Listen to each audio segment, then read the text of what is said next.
Chapter 17. On the first day of the third week, Rose wrote to Frederick. In case she should again hesitate and not post the letter, she gave it to Domenico to post, for if she did not write now, there would be no time left at all. Half the month at San Salvatore was over. Even if Frederick started directly he got the letter, which of course he wouldn't be able to do, what with packing and passport, besides not being in a hurry to come, he couldn't arrive for 5 days.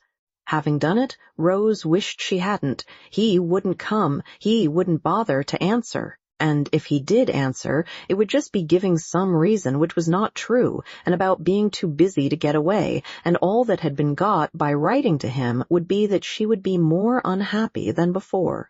What things one did when one was idle. This resurrection of Frederick, or rather, this attempt to resurrect him, what was it but the result of having nothing whatever to do? She wished she had never come away on a holiday. What did she want with holidays? Work was her salvation. Work was the only thing that protected one, that kept one steady and one's values true. At home in Hampstead, absorbed and busy, she had managed to get over Frederick, thinking of him latterly only with the gentle melancholy with which one thinks of someone once loved but long since dead, and now this place. Idleness in this soft place had thrown her back to the wretched state she had climbed so carefully out of years ago. Why, if Frederick did come, she would only bore him? Hadn't she seen in a flash quite soon after getting to San Salvatore that that was really what kept him away from her? And why should she suppose that now, after such a long estrangement, she would be able not to bore him, be able to do anything but stand before him like a tongue-tied idiot with all the fingers of her spirit turned into thumbs? Besides, what a hopeless position, to have, as it were, to beseech, please wait a little, please don't be impatient, I think perhaps I shan't be a bore presently. 1,000 times a day, Rose wished she had let Frederick alone. Lottie, who asked her every evening whether she had sent her letter yet, exclaimed with delight when the answer at last was yes, and threw her arms round her. "Now we shall be completely happy," cried the enthusiastic Lottie, but nothing seemed less certain to Rose, and her expression became more and more the expression of one who has something on her mind. Mr. Wilkins, wanting to find out what it was, strolled in the sun in his Panama hat and began to meet her accidentally. "I did not know," said Mr. Wilkins the first time, courteously raising his hat, "that you too liked this particular spot," and he sat down beside her. In the afternoon she chose another spot, and she had not been in it half an hour before Mr. Wilkins, lightly swinging his cane, came round the corner. "We are destined to meet in our rambles," said Mr. Wilkins pleasantly, and he sat down beside her. Mr. Wilkins was very kind, and she had, she saw, misjudged him in Hampstead, and this was the real man, ripened like fruit by the beneficent sun of San Salvatore, but Rose did want to be alone. Still, she was grateful to him for proving to her that though she might bore Frederick, she did not bore everybody. If she had, he would not have sat talking to her on each occasion till it was time to go in. True, he bored her, but that wasn't anything like so dreadful as if she bored him. Then, indeed, her vanity would have been sadly ruffled. For now that Rose was not able to say her prayers, she was being assailed by every sort of weakness, vanity, sensitiveness, irritability, pugnacity. Strange, unfamiliar devils to have coming, crowding on one and taking possession of one's swept and empty heart.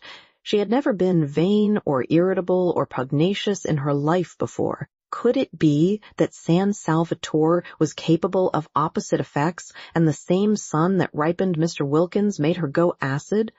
The next morning, so as to be sure of being alone, she went down, while Mr. Wilkins was still lingering pleasantly with Mrs. Fisher over breakfast, to the rocks by the water's edge where she and Lottie had sat the first day. Frederick by now had got her letter. Today, if he were like Mr. Wilkins, she might get a telegram from him. She tried to silence the absurd hope by jeering at it. Yet, if Mr. Wilkins had telegraphed, why not Frederick? The spell of San Salvatore lurked even, it seemed, in notepaper. Lottie had not dreamed of getting a telegram, and when she came in at lunchtime, there it was. It would be too wonderful if when she went back at lunchtime, she found one there for her too. Rose clasped her hands tight round her knees. How passionately she longed to be important to somebody again, not important on platforms, not important as an asset in an organization, but privately important, just to one other person, quite privately, nobody else to know or notice. It didn't seem much to ask in a world so crowded with people, just to have one of them, only one out of all the millions, to oneself. Somebody who needed one, who thought of one, who was eager to come to one. Oh, how dreadfully one wanted to be precious. All the morning she sat beneath the pine tree by the sea. Nobody came near her. The great hours passed slowly. They seemed enormous, but she wouldn't go up before lunch. She would give the telegram time to arrive. That day, Scrap, egged on by Lottie's persuasions and also thinking that perhaps she had sat long enough, had arisen from her chair and cushions and gone off with Lottie and sandwiches up into the hills till evening.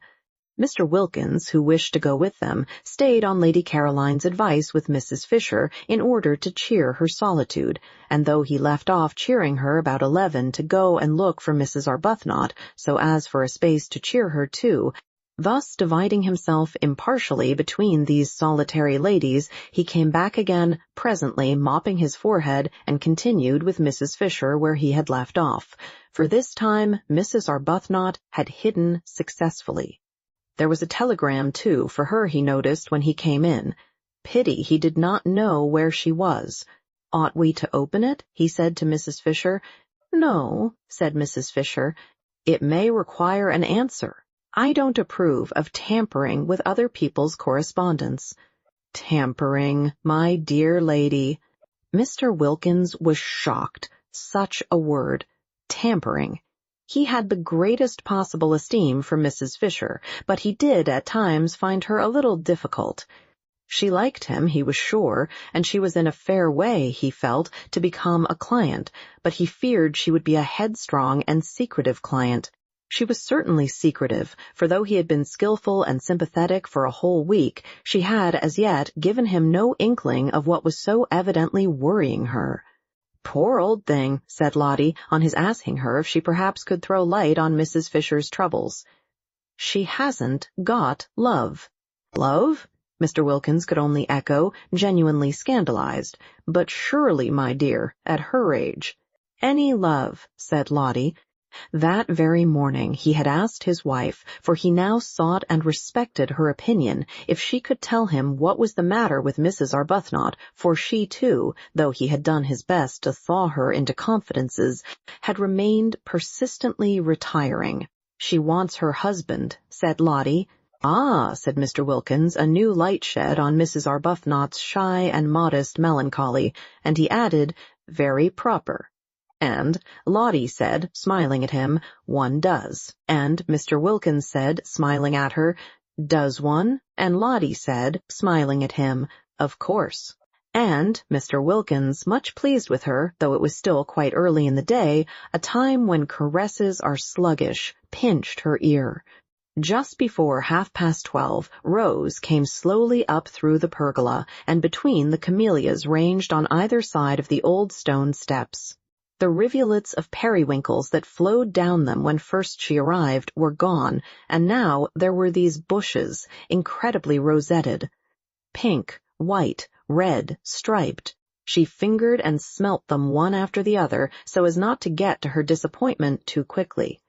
As long as she hadn't seen for herself, seen the table in the hall quite empty except for its bowl of flowers, she still could hope. She still could have the joy of imagining the telegram lying on it waiting for her. But there is no smell in a camellia, as Mr. Wilkins, who was standing in the doorway on the lookout for her and knew what was necessary in horticulture, reminded her. She started at his voice and looked up. "A telegram has come for you," said Mr. Wilkins. She stared at him, her mouth open. "I searched for you everywhere, but failed." Of course, she knew it. She had been sure of it all the time. Bright and burning, youth in that instant flashed down again on Rose. She flew up the steps, red as the camellia she had just been fingering, and was in the hall and tearing open the telegram before Mr. Wilkins had finished his sentence. Why, but if things could happen like this? Why, but there was no end to? Why, she and Frederick, they were going to be, again, at last. "No bad news, I trust?" said Mr. Wilkins, who had followed her, for when she had read the telegram, she stood staring at it, and her face went slowly white. Curious to watch how her face went slowly white. She turned and looked at Mr. Wilkins as if trying to remember him. Oh, no. On the contrary. She managed to smile. "I'm going to have a visitor," she said, holding out the telegram, and when he had taken it, she walked away towards the dining room, murmuring something about lunch being ready. Mr. Wilkins read the telegram. It had been sent that morning from Mexico, and was, "Am passing through on way to Rome. May I pay my respects this afternoon? Thomas Briggs." Why should such a telegram make the interesting lady turn pale? For her pallor on reading, it had been so striking as to convince Mr. Wilkins she was receiving a blow. "Who is Thomas Briggs?" he asked, following her into the dining room. She looked at him vaguely. "Who is?" she repeated, getting her thoughts together again. "Thomas Briggs. Oh, yes, he is the owner. This is his house. He is very nice. He is coming this afternoon." Thomas Briggs was at that very moment coming. He was jogging along the road between Mexico and Castañedo in a fly, sincerely hoping that the dark-eyed lady would grasp that all he wanted was to see her and not at all to see if his house were still there. He felt that an owner of delicacy did not intrude on a tenant, but he had been thinking so much of her since that day. Rose Arbuthnot, such a pretty name, and such a pretty creature.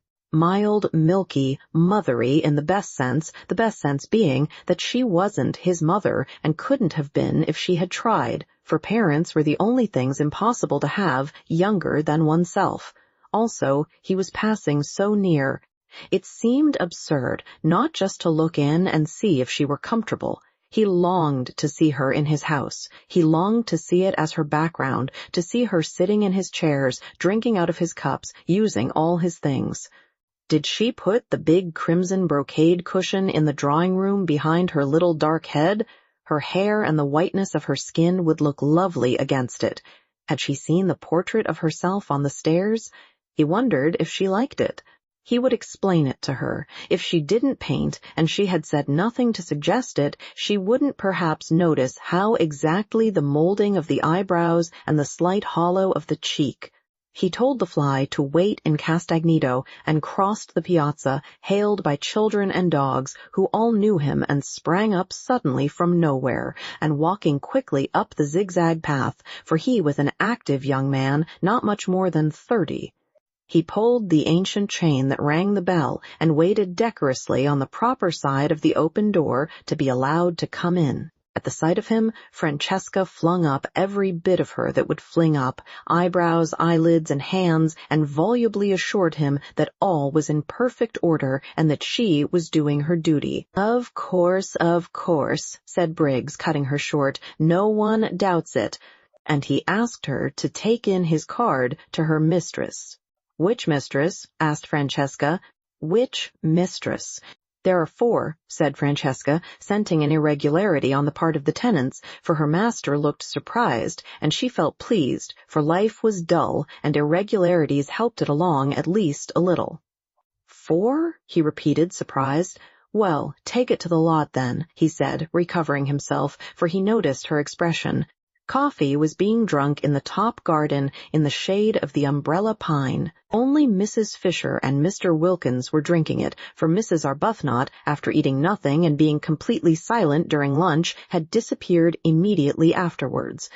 While Francesca went away into the garden with his card, her master stood examining the picture on the staircase of that Madonna by an early Italian painter, name unknown, picked up by him at Orvieto, who was so much like his tenant.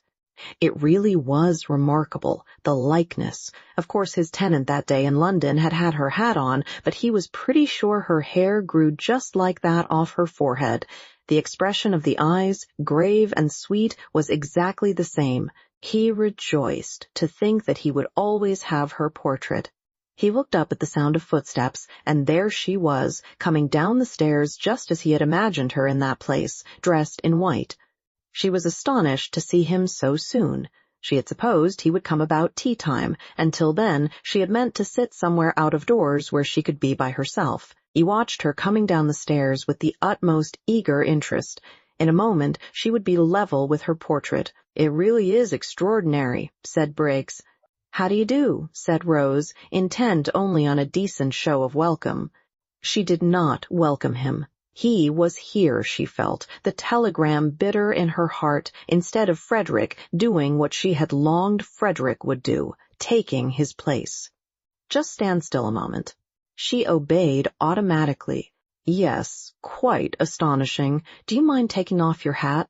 Rose, surprised, took it off obediently. "Yes, I thought so. I just wanted to make sure. And look, have you noticed?"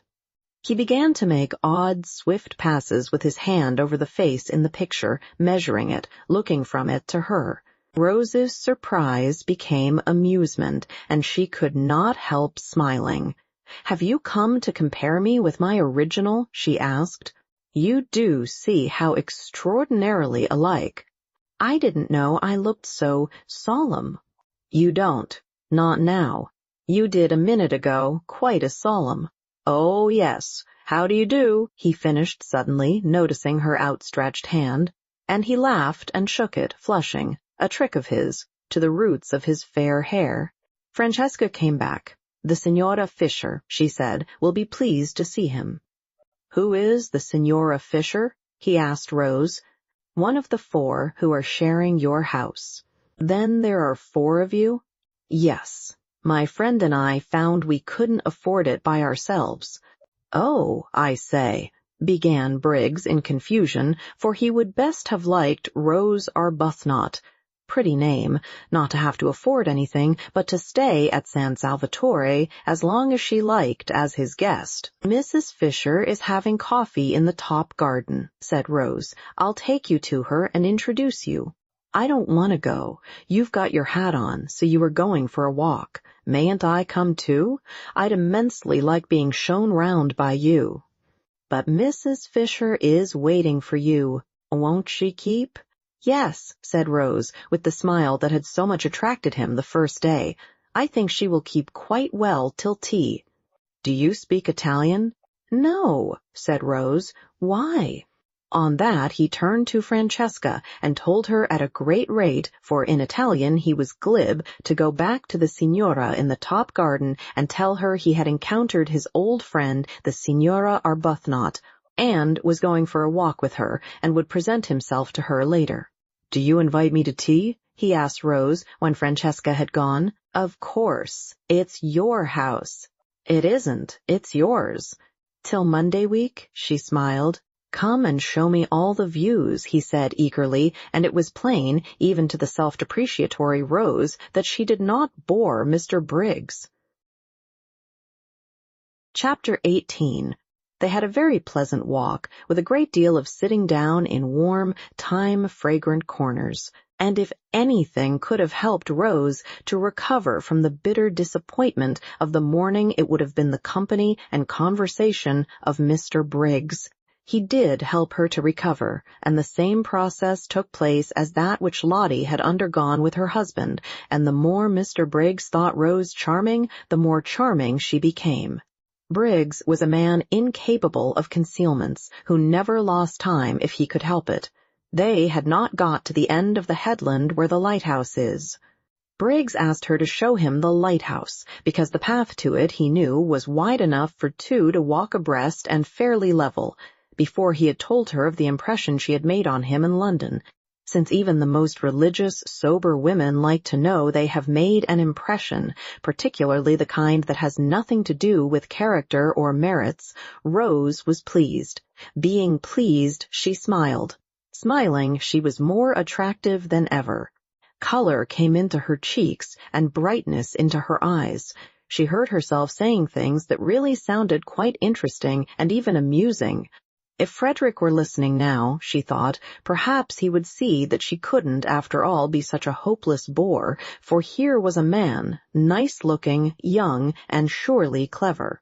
He seemed clever, and she hoped he was, for then the compliment would be still greater. Who was evidently quite happy to spend the afternoon just talking to her, and indeed Mr. Briggs seemed very much interested. He wanted to hear all about everything she had been doing from the moment she got there. He asked her if she had seen this, that, and the other in the house, what she liked best, which room she had, if she were comfortable, if Francesca was behaving, if Domenico took care of her, and whether she didn't enjoy using the yellow sitting room, the one that got all the sun and looked out towards Genoa. Rose was ashamed how little she had noticed in the house, and how few of the things he spoke of as curious or beautiful in it she had even seen. Swamped in thoughts of Frederick, she appeared to have lived in San Salvatore blindly, and more than half the time had gone, and what had been the good of it? She might just as well have been sitting hankering on Hampstead Heath. No, she mightn't. Through all her hankerings, she had been conscious that she was at least in the very heart of beauty, and indeed it was this beauty, this longing to share it, that had first started her off hankering. Mr. Briggs, however, was too much alive for her to be able to spare any attention at this moment for Frederick, and she praised the servants in answer to his questions, and praised the yellow sitting-room without telling him she had only been in it once and then was ignominiously ejected, and she told him she knew hardly anything about art and curiosities, but thought perhaps if somebody would tell her about them she would know more, and she said she had spent every day since her arrival out of doors, because out of doors there was so very wonderful and different from anything she had ever seen. Briggs walked by her side along his paths that were yet so happily for the moment her paths, and felt all the innocent glows of family life. He was an orphan and an only child, and had a warm domestic disposition. He would have adored a sister and spoiled a mother, and was beginning at this time to think of marrying, for though he had been very happy with his various loves, each of whom, contrary to the usual experience, turned ultimately into his devoted friend, he was fond of children, and thought he had perhaps now got to the age of settling if he did not wish to be too old by the time his eldest son was 20. San Salvatore had latterly seemed a little forlorn. He fancied it echoed when he walked about it. He had felt lonely there, so lonely that he had preferred this year to miss out a spring and let it. It wanted a wife in it. It wanted that final touch of warmth and beauty, for he never thought of his wife except in terms of warmth and beauty. She would, of course, be beautiful and kind. It amused him how much in love with this vague wife he was already. At such a rate was he making friends with the lady with the sweet name as he walked along the path towards the lighthouse, that he was sure presently he would be telling her everything about himself and his past doings and his future hopes, and the thought of such a swiftly developing confidence made him laugh. "Why are you laughing?" she asked, looking at him and smiling. "It's so like coming home," he said. "But it is coming home for you to come here. I mean really like coming home, to one's family. I never had a family. I'm an orphan." "Oh, are you?" said Rose with the proper sympathy. "I hope you've not been one very long." "No, I mean I hope you have been one very long." "No."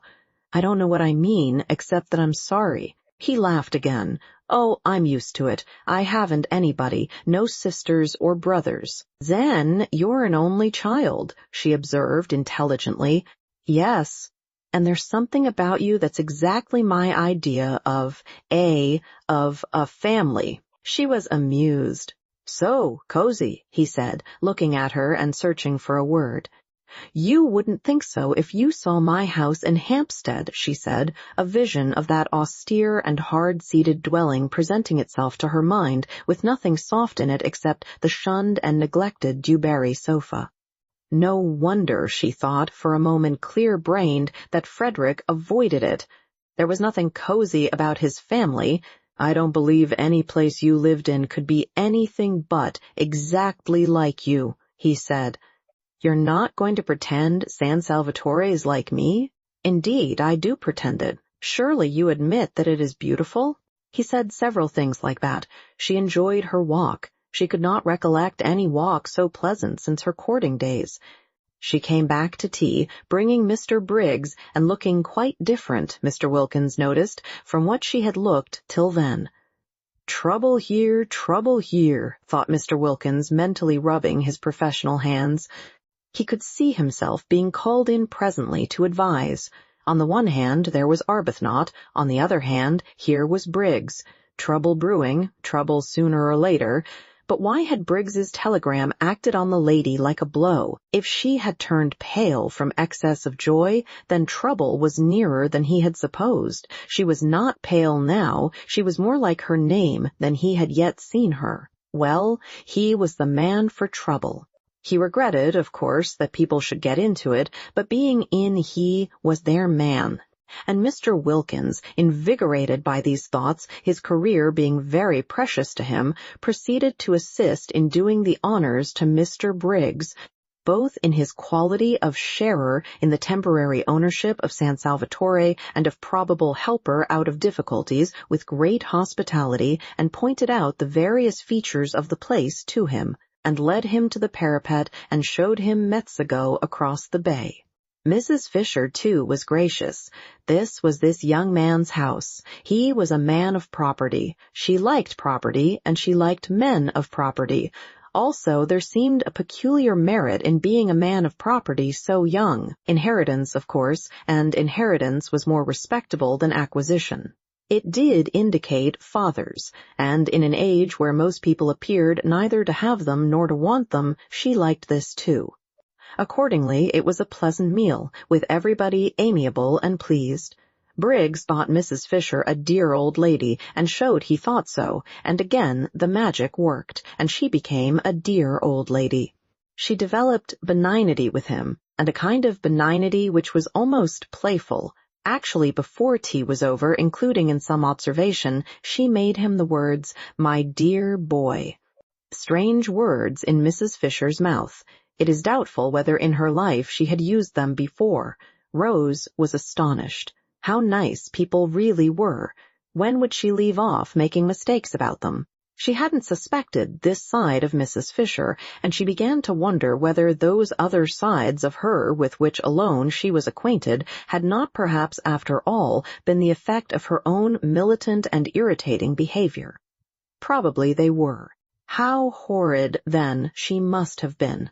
She felt very penitent when she saw Mrs. Fisher beneath her eyes blossoming out into real amiability the moment someone came along who was charming to her, and she could have sunk into the ground with shame when Mrs. Fisher presently laughed, and she realized by the shock it gave her that the sound was entirely new.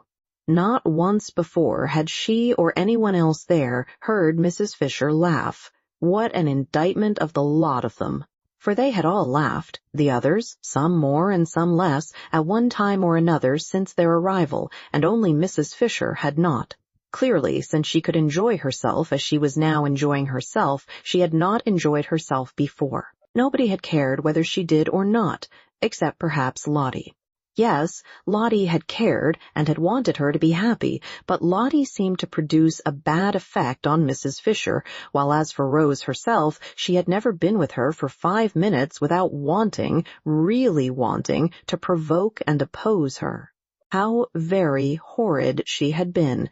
She had behaved unpardonably. Her penitence showed itself in a shy and deferential solicitude towards Mrs. Fisher, which made the observant Briggs think her still more angelic, and wish for a moment that he were an old lady himself in order to be behaved to by Rose Arbuthnot just like that. There was evidently no end, he thought, to the things she could do sweetly.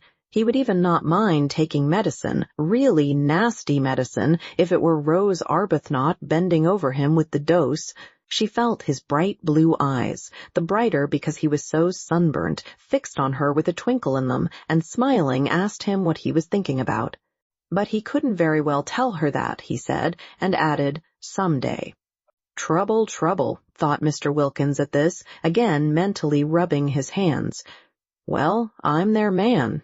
"I'm sure," said Mrs. Fisher benignly, "you have no thoughts we may not hear."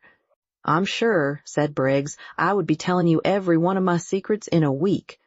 "You would be telling somebody very safe, then," said Mrs. Fisher benevolently. Just such a son would she have liked to have had. "And in return," she went on, "I dare say I would tell you mine." "Ah, no," said Mr. Wilkins, adapting himself to this tone of easy badinage. "I must protest. I really must. I have a prior claim. I am the older friend. I have known Mrs. Fisher 10 days, and you, Briggs, have not yet known her one. I assert my right to be told her secrets first. That is," he added, bowing gallantly, "if she has any, which I beg leave to doubt." "Oh, haven't I?" exclaimed Mrs. Fisher, thinking of those green leaves. That she should exclaim at all was surprising, but that she should do it with gaiety was miraculous. Rose could only watch her in wonder. "Then I shall worm them out," said Briggs with equal gaiety.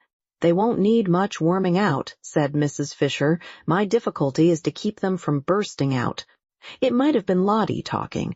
Mr. Wilkins adjusted the single eyeglass he carried with him for occasions like this, and examined Mrs. Fisher carefully. Rose looked on, unable not to smile, too, since Mrs. Fisher seemed so much amused, though Rose did not quite know why, and her smile was a little uncertain, for Mrs. Fisher amused was a new sight, not without its awe-inspiring aspects, and had to be got accustomed to. What Mrs. Fisher was thinking was how much surprised they would be if she told them of her very odd and exciting sensation of going to come out all over buds. They would think she was an extremely silly old woman, and so would she have thought as lately as 2 days ago, but the bud idea was becoming familiar to her. She was more apprivoisée now, as dear Matthew Arnold used to say, and, though it would undoubtedly be best if one's appearance and sensations matched, yet, supposing they did not, and one couldn't have everything, was it not better to feel young somewhere rather than old everywhere, time enough to be old everywhere again, inside as well as out, when she got back to her sarcophagus in Prince of Wales Terrace? Yet it is probable that without the arrival of Briggs, Mrs. Fisher would have gone on secretly fermenting in her shell. The others only knew her as severe. It would have been more than her dignity could bear suddenly to relax, especially towards the 3 young women. But now came the stranger Briggs, a stranger who at once took to her as no young man had taken to her in her life, and it was the coming of Briggs and his real and manifest appreciation. For just such a grandmother, thought Briggs, hungry for home life and its concomitants, would he have liked to have. That released Mrs. Fisher from her shell, and here she was at last, as Lottie had predicted, pleased, good-humored, and benevolent. Lottie, coming back half an hour later from her picnic and following the sound of voices into the top garden in the hope of still finding tea, saw at once what had happened, for Mrs. Fisher at that very moment was laughing. She's burst her cocoon, thought Lottie, and swift as she was in all her movements, and impulsive, and also without any sense of propriety to worry and delay her, she bent over the back of Mrs. Fisher's chair and kissed her. "Good gracious!" cried Mrs. Fisher, starting violently, for such a thing had not happened to her since Mr. Fisher's earlier days, and then only gingerly. This kiss was a real kiss, and rested on Mrs. Fisher's cheek a moment with a strange, soft sweetness. When she saw whose it was, a deep flush spread over her face. Mrs. Wilkins kissing her, and the kiss feeling so affectionate. Even if she had wanted to, she could not in the presence of the appreciative Mr. Briggs resume her cast-off severity and begin rebuking again, but she did not want to. Was it possible Mrs. Wilkins liked her? Had liked her all this time, while she had been so much disliking her herself? A queer little trickle of warmth filtered through the frozen defenses of Mrs. Fisher's heart. Somebody young kissing her, somebody young wanting to kiss her. Very much flushed, she watched the strange creature, apparently quite unconscious she had done anything extraordinary, shaking hands with Mr. Briggs on her husband's introducing him, and immediately embarking on the friendliest conversation with him, exactly as if she had known him all her life. What a strange creature! What a very strange creature! It was natural, she being so strange, that one should have, perhaps, misjudged her. "I'm sure you want some tea," said Briggs with eager hospitality to Lottie. He thought her delightful, freckles, picnic untidiness and all. Just such a sister would he. "This is cold," he said, feeling the teapot. "I'll tell Francesca to make you some fresh." He broke off and blushed. "Aren't I forgetting myself?" he said, laughing and looking round at them. "Very natural, Mr. Wilkins reassured him. "I'll go and tell Francesca," said Rose, getting up. "No, no," said Briggs, "don't go away." And he put his hands to his mouth and shouted. "Francesca," shouted Briggs. She came running. No summons in their experience had been answered by her with such celerity. "Her master's voice," remarked Mr. Wilkins, aptly, he considered. "Make fresh tea," ordered Briggs in Italian. "Quick, quick." And then, remembering himself, he blushed again and begged everybody's pardon. Very natural," Mr. Wilkins reassured him. Briggs then explained to Lottie what he had explained twice already, once to Rose and once to the other two, that he was on his way to Rome and thought he would get out at Mezzago and just look in to see if they were comfortable and continue his journey the next day, staying the night in an hotel at Mezzago.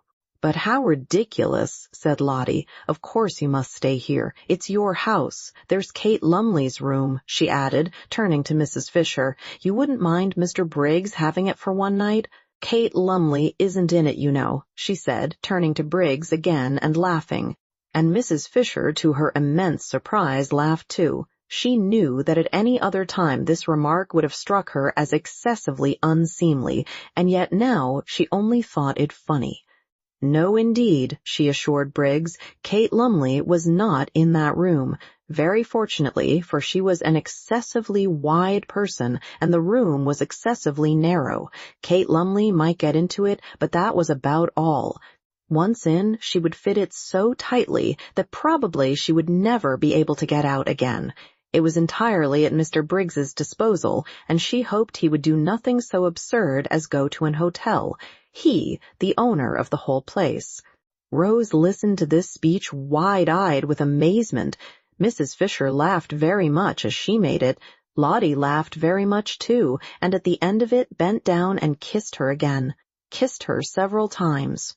"So you see, my dear boy," said Mrs. Fisher, "you must stay here and give us all a great deal of pleasure."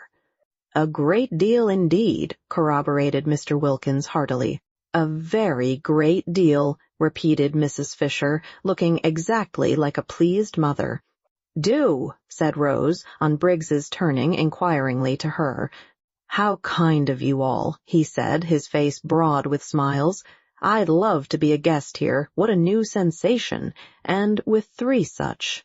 He broke off and looked round. "I say," he asked, "oughtn't I to have a 4th hostess? Francesca said she had 4 mistresses." "Yes, there's Lady Caroline," said Lottie. "Then hadn't we better find out first if she invites me too?"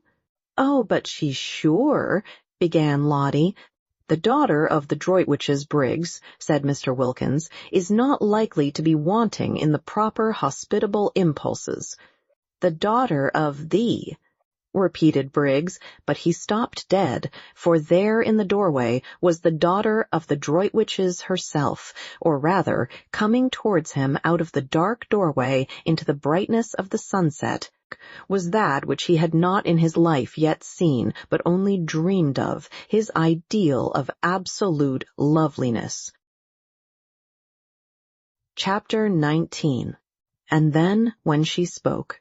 What chance was there for poor Briggs? He was undone. All Scrap said was, "How do you do?" on Mr. Wilkins presenting him, but it was enough, it undid Briggs. From a cheerful, chatty, happy young man, overflowing with life and friendliness, he became silent, solemn, and with little beads on his temples. Also, he became clumsy, dropping the teaspoon as he handed her her cup, mismanaging the macaroons, so that one rolled on the ground. His eyes could not keep off the enchanting face for a moment, and when Mr. Wilkins, elucidating him, for he failed to elucidate himself, informed Lady Caroline that in Mr. Briggs she beheld the owner of San Salvatore, who was on his way to Rome, but had got out at Mezzago, etc., etc., and that the other 3 ladies had invited him to spend the night in what was, to all intents and purposes, his own house rather than an hotel, and Mr. Briggs was only waiting for the seal of her approval to this invitation, she being the 4th hostess, when Mr. Wilkins, balancing his sentences and being admirably clear and enjoying the sound of his own cultured voice, explained the position in this manner to Lady Caroline, Briggs sat and said never a word. A deep melancholy invaded Scrap. The symptoms of the incipient grabber were all there, and only too familiar, and she knew that if Briggs stayed her rest cure might be regarded as over. Then Kate Lumley occurred to her. She caught at Kate as at a straw. It would have been delightful, she said, faintly smiling at Briggs. She could not in decency not smile, at least a little, but even a little betrayed the dimple, and Briggs's eyes became more fixed than ever. "I'm only wondering if there is room." "Yes, there is," said Lottie. "There's Kate Lumley's room." "I thought," said Scrap to Mrs. Fisher, and it seemed to Briggs that he had never heard music till now, "your friend was expected immediately." "Oh, no," said Mrs. Fisher, with an odd placidness, Scrap thought. "Miss Lumley," said Mr. Wilkins, "or should I," he inquired of Mrs. Fisher, "say Mrs.? Nobody has ever married Kate," said Mrs. Fisher complacently. "Quite so. Miss Lumley does not arrive today in any case, Lady Caroline, and Mr. Briggs has, unfortunately, if I may say so, to continue his journey tomorrow, so that his staying would in no way interfere with Miss Lumley's possible movements." "Then of course I join in the invitation," said Scrap, with what was to Briggs the most divine cordiality. He stammered something, flushing scarlet, and Scrap thought, "Oh," and turned her head away, but that merely made Briggs acquainted with her profile, and if there existed anything more lovely than Scrap's full face, it was her profile. Well, it was only for this one afternoon and evening. He would leave, no doubt, the first thing in the morning. It took hours to get to Rome. Awful if he hung on till the night train. She had a feeling that the principal express to Rome passed through at night. Why hadn't that woman Kate Lumley arrived yet? She had forgotten all about her, but now she remembered she was to have been invited a fortnight ago. What had become of her?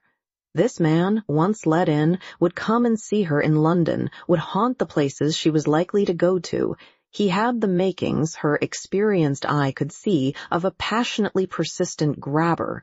If, thought Mr. Wilkins, observing Briggs's face and sudden silence, any understanding existed between this young fellow and Mrs. Arbuthnot, there is now going to be trouble. Trouble of a different nature from the kind I feared, in which Arbuthnot would have played a leading part, in fact the part of petitioner, but trouble that may need help and advice none the less for its not being publicly scandalous. Briggs, impelled by his passions and her beauty, will aspire to the daughter of the Droitwiches. She, naturally and properly, will repel him. Mrs. Arbuthnot, left in the cold, will be upset and show it. Arbuthnot, on his arrival, will find his wife in enigmatic tears.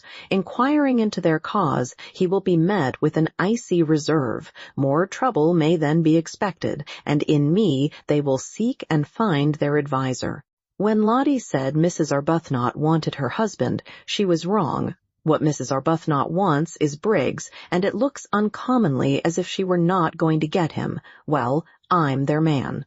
"Where are your things, Mr. Briggs?" asked Mrs. Fisher, her voice round with motherliness. Oughtn't they to be fetched? For the sun was nearly in the sea now, and the sweet-smelling April dampness that followed immediately on its disappearance was beginning to steal into the garden. Briggs started.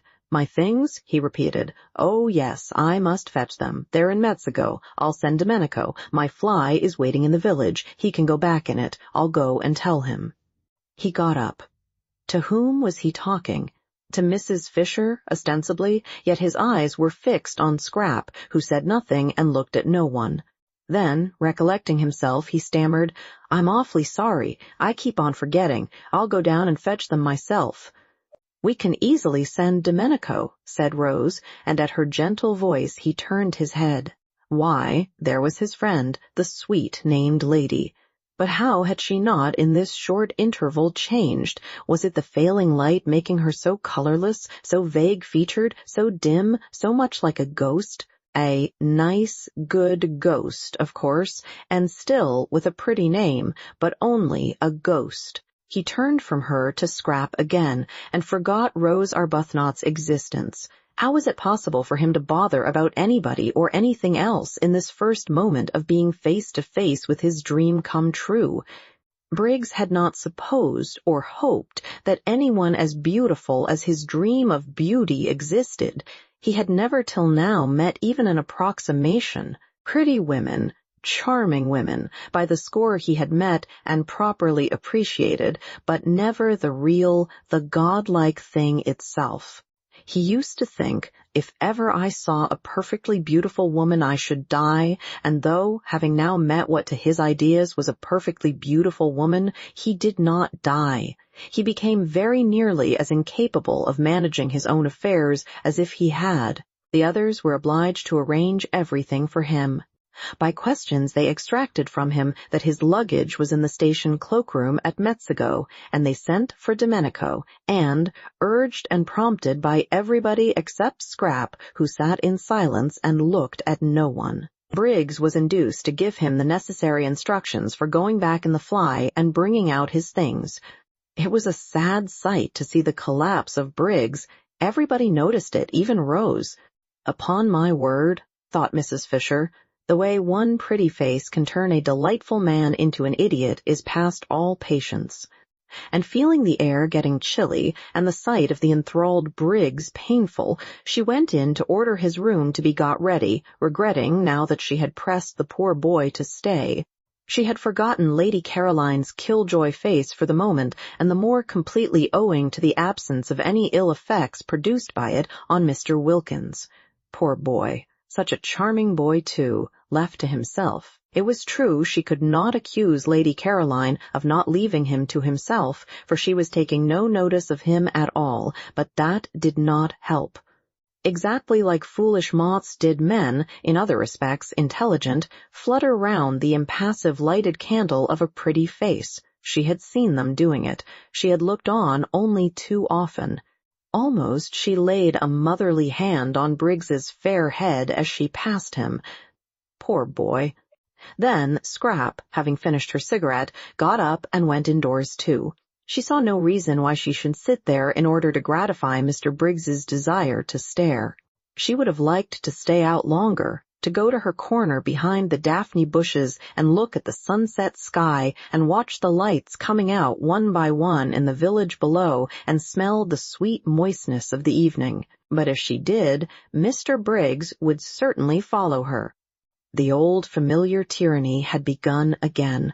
Her holiday of peace and liberation was interrupted, perhaps over, for who knew if he would go away, after all, tomorrow. He might leave the house, driven out of it by Kate Lumley, but there was nothing to prevent his taking rooms in the village and coming up every day. This tyranny of one person over another, and she was so miserably constructed that she wouldn't even be able to frown him down without being misunderstood. Scrap, who loved this time of the evening in her corner, felt indignant with Mr. Briggs, who was doing her out of it, and she turned her back on the garden and him and went towards the house without a look or a word. But Briggs, when he realized her intention, leapt to his feet, snatched chairs which were not in her way out of it, kicked a footstool which was not in her path on one side, hurried to the door, which stood wide open, in order to hold it open, and followed her through it, walking by her side along the hall. What was to be done with Mr. Briggs? Well, it was his hall. She couldn't prevent his walking along it. "I hope," he said, not able while walking to take his eyes off her, so that he knocked against several things he would otherwise have avoided. The corner of a bookcase, an ancient carved cupboard, the table with the flowers on it, shaking the water over. "That you are quite comfortable here? If you're not, I'll flay them alive." His voice vibrated. What was to be done with Mr. Briggs? She could, of course, stay in her room the whole time, say she was ill, not appear at dinner, but again, the tyranny of this. "I'm very comfortable indeed," said Scrap. "If I had dreamed you were coming," he began. "It's a wonderful old place," said Scrap, doing her utmost to sound detached and forbidding, but with little hope of success. The kitchen was on this floor, and passing its door, which was open a crack, they were observed by the servants, whose thoughts, communicated to each other by looks, may be roughly reproduced by such rude symbols as aha and oho. Symbols which represented and included their appreciation of the inevitable, their foreknowledge of the inevitable, and their complete understanding and approval. "Are you going upstairs?" asked Briggs as she paused at the foot of them. "Yes." "Which room do you sit in? The drawing room or the small yellow room?" "In my own room." So then he couldn't go up with her, so then all he could do was to wait till she came out again. He longed to ask her which was her own room. It thrilled him to hear her call any room in his house her own room, that he might picture her in it. He longed to know if by any happy chance it was his room, forever after, to be filled with her wonder. But he didn't dare. He would find that out later from someone else. Francesca, anybody. "Then I shan't see you again till dinner." "Dinner is at 8, was Scrap's evasive answer as she went upstairs. He watched her go. She passed the Madonna, the portrait of Rose Arbuthnot, and the dark-eyed figure he had thought so sweet seemed to turn pale, to shrivel into insignificance as she passed. She turned the bend of the stairs, and the setting sun, shining through the west window a moment on her face, turned her to glory. She disappeared, and the sun went out too, and the stairs were dark and empty. He listened till her footsteps were silent, trying to tell from the sound of the shutting door which room she had gone into, then wandered aimlessly away through the hall again, and found himself back in the top garden. Scrap from her window saw him there. She saw Lottie and Rose sitting on the end parapet, where she would have liked to have been, and she saw Mr. Wilkins buttonholing Briggs and evidently telling him the story of the oleander tree in the middle of the garden. Briggs was listening with a patience she thought rather nice, seeing that it was his oleander and his own father's story. She knew Mr. Wilkins was telling him the story by his gestures. Domenico had told it her soon after her arrival, and he had also told Mrs. Fisher, who had told Mr. Wilkins. Mrs. Fisher thought highly of this story, and often spoke of it. It was about a cherrywood walking stick. Briggs's father had thrust this stick into the ground at that spot and said to Domenico's father, who was then the gardener, "Here we will have an oleander." And Briggs's father left the stick in the ground as a reminder to Domenico's father. And presently, how long afterwards, nobody remembered, the stick began to sprout, and it was an oleander. There stood poor Mr. Briggs being told all about it and listening to the story he must have known from infancy with patience. Probably he was thinking of something else. She was afraid he was. How unfortunate, how extremely unfortunate, the determination that seized people to get hold of and engulf other people. If only they could be induced to stand more on their own feet. Why couldn't Mr. Briggs be more like Lottie, who never wanted anything of anybody, but was complete in herself and respected other people's completeness? One loved being with Lottie. With her, one was free and yet befriended. Mr. Briggs looked so really nice, too. She thought she might like him if only he wouldn't so excessively like her. Scrap felt melancholy. Here she was, shut up in her bedroom, which was stuffy from the afternoon sun that had been pouring into it instead of out in the cool garden, and all because of Mr. Briggs. Intolerable tyranny, she thought, flaring up. She wouldn't endure it. She would go out all the same. She would run downstairs while Mr. Wilkins, really, that man was a treasure. held Mr. Briggs down, telling him about the oleander, and get out of the house by the front door and take cover in the shadows of the zigzag path. Nobody could see her there. Nobody would think of looking for her there.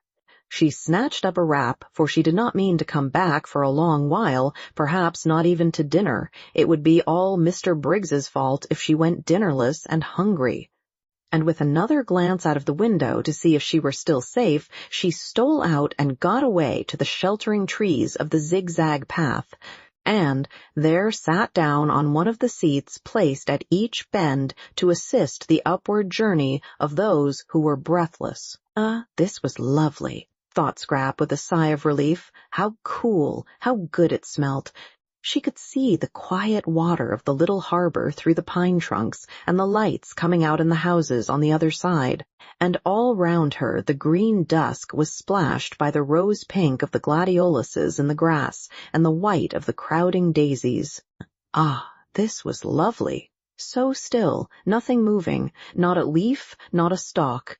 The only sound was a dog barking, far away somewhere up on the hills, or when the door of the little restaurant in the piazza below was opened, and there was a burst of voices, silenced again immediately by the swinging to of the door. She drew in a deep breath of pleasure. This was. Her deep breath was arrested in the middle. What was that? She leaned forward, listening, her body tense. Footsteps. On the zigzag path, Briggs, finding her out. Should she run? No, the footsteps were coming up, not down. Someone from the village, perhaps Angelo, with provisions. She relaxed again. But the steps were not the steps of Angelo, that swift and springy youth. They were slow and considered, and they kept on pausing. Someone who isn't used to hills, thought Scrap. The idea of going back to the house did not occur to her. She was afraid of nothing in life except love. Brigands, or murderers as such, held no terrors for the daughter of the Droitwiches. She only would have been afraid of them if they left off being brigands and murderers and began instead to try and make love. In the next moment, the footsteps turned the corner of her bit of path and stood still, getting his wind, thought Scrap, not looking round. Then, as he, from the sounds of the steps, she took them to belong to a man, did not move. She turned her head and beheld with astonishment a person she had seen a good deal of lately in London, the well-known writer of amusing memoirs, Mr. Ferdinand Arundel. She stared. Nothing in the way of being followed surprised her any more, but that he should have discovered where she was surprised her. Her mother had promised faithfully to tell no one. "You?" she said, feeling betrayed. "Here?" He came up to her and took off his hat. His forehead beneath the hat was wet with the beads of unaccustomed climbing. He looked ashamed and entreating, like a guilty but devoted dog. "You must forgive me," he said. "Lady Droitwich told me where you were, and as I happened to be passing through on my way to Rome, I thought I would get out at Mezzago and just look in and see how you were." "But didn't my mother tell you I was doing a rest cure?" "Yes, she did, and that's why I haven't intruded on you earlier in the day. I thought you would probably sleep all day and wake up about now so as to be fed. But I know, I've got nothing to say in excuse. I couldn't help myself." This, thought Scrap, comes of Mother insisting on having authors to lunch, and me being so much more amiable in appearance than I really am. She had been amiable to Ferdinand Arundel. She liked him, or rather, she did not dislike him. He seemed a jovial, simple man, and had the eyes of a nice dog. Also, though it was evident that he admired her, he had not in London grabbed. There he had merely been a good-natured, harmless person of entertaining conversation, who helped to make luncheons agreeable. Now it appeared that he, too, was a grabber. Fancy following her out there, daring to, nobody else had. Perhaps her mother had given him the address because she considered him so absolutely harmless and thought he might be useful and see her home. Well, whatever he was, he couldn't possibly give her the trouble an active young man like Mr. Briggs might give her. Mr. Briggs, infatuated, would be reckless, she felt, would stick at nothing, would lose his head publicly. She could imagine Mr. Briggs doing things with rope ladders and singing all night under her window, being really difficult and uncomfortable. Mr. Arundel hadn't the figure for any kind of recklessness. He had lived too long and too well. She was sure he couldn't sing and wouldn't want to. He must be at least 40. How many good dinners could not a man have eaten by the time he was 40? And if during that time, instead of taking exercise, he had sat writing books, he would quite naturally acquire the figure Mr. Arundel had in fact acquired. The figure, rather for conversation than adventure. Scrap, who had become melancholy at the sight of Briggs, became philosophical at the sight of Arundel. Here he was. She couldn't send him away till after dinner. He must be nourished. This being so, she had better make the best of it, and do that with a good grace which anyhow wasn't to be avoided. Besides, he would be a temporary shelter from Mr. Briggs. She was at least acquainted with Ferdinand Arundel, and could hear news from him of her mother and her friends, and such talk would put up a defensive barrier at dinner between herself and the approaches of the other one. And it was only for one dinner, and he couldn't eat her. She therefore prepared herself for friendliness. "I'm to be fed," she said, ignoring his last remark, "at 8, and you must come up and be fed too. Sit down and get cool and tell me how everybody is." "May I really dine with you, in these traveling things?" he said, wiping his forehead before sitting down beside her. She was too lovely to be true, he thought. Just to look at her for an hour, just to hear her voice, was enough reward for his journey and his fears. "Of course. I suppose you've left your fly in the village and will be going on from Metzigo by the night train. Or stay in Metzigo in an hotel and go on tomorrow. But tell me," he said, gazing at the adorable profile, "about yourself. London has been extraordinarily dull and empty. Lady Droitwich said you were with people here she didn't know. I hope they've been kind to you? You look, well, as if your cure had done everything a cure should." "They've been very kind," said Scrap. "I got them out of an advertisement." "An advertisement? It's a good way, I find, to get friends. I'm fonder of one of these than I've been of anybody in years." "Really? Who is it?" "You shall guess which of them it is when you see them. Tell me about Mother. When did you see her last? We arranged not to write to each other unless there was something special. I wanted to have a month that was perfectly blank. And now I've come and interrupted. I can't tell you how ashamed I am, both of having done it and of not having been able to help it." "Oh, but," said Scrap quickly, for he could not have come on a better day, when up there waiting and watching for her was, she knew, the enamored Briggs, "I'm really very glad indeed to see you. Tell me about Mother."